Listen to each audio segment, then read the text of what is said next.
On behalf of the 101,000 Restore Coastal Alabama Partnership, we want to welcome you to Helenwood Park and thank you for participating in this project.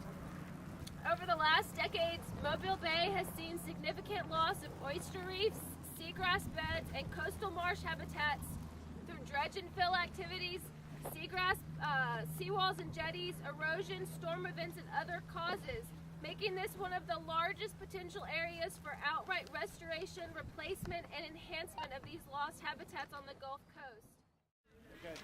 One of the coldest days on the Gulf Coast.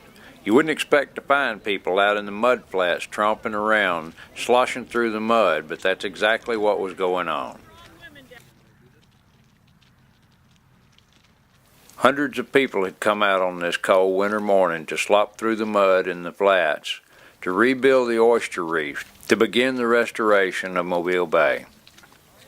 My name is John Watson. I'm your Hurricane Creek Keeper, and I'm going to show you what went on.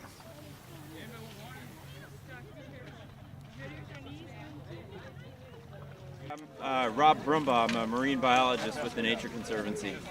And this project is really about three things. One is it's about restoring reef habitat in Mobile Bay in coastal Alabama. So oyster reefs, which globally are about 85% gone, fortunately are actually still pretty abundant here in the Gulf of Mexico. So despite some of the challenges we've had, we've got a great opportunity to bring oyster reefs back from the brink, and the Gulf of Mexico is a great place to do that. The second thing this is about taking care of the fragile, marshy shorelines of places like coastal Alabama and Mobile Bay. And unfortunately, with sea level rise and storm energy, storm waves, we're actually seeing shorelines and marshes disappear. But we found that some of this reefy kind of construction adjacent to marshes actually helps to protect marshes and actually helps them regrow. So it's also about not only restoring reef habitat, but using that restored reef habitat to restore the salt marsh habitat behind it. And then the third thing that it's about is, creating jobs and energizing the community that depends on a healthy Mobile Bay and coastal Alabama. So getting people involved in volunteer activities like this helps to really show the support for coastal restoration.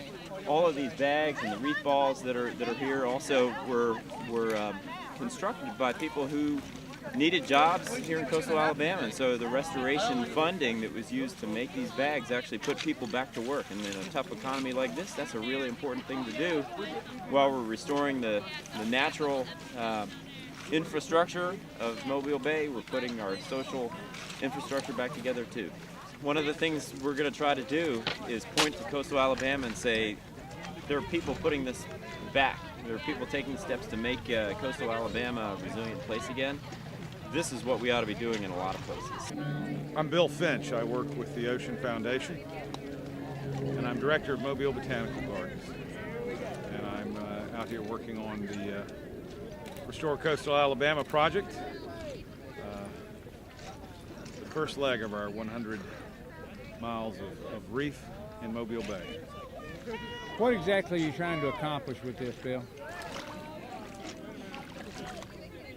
What we discovered is that Mobile Bay had lost a critical cornerstone. Oysters were the architects of Mobile Bay in ways that we hadn't even realized. It was the oysters and the great reef building that they did in this bay that helped to create the marshes and the seagrasses, that helped to stabilize the shorelines, that kept the bay from becoming too muddy. And those oysters, for many reasons over the years, we had lost them. And as a result, everything started falling apart. We were losing shoreline 14 feet a year in many places along Mobile Bay. The places where I used to flounder along this shoreline, in the seagrasses. The seagrasses are all gone, and so were the flounders.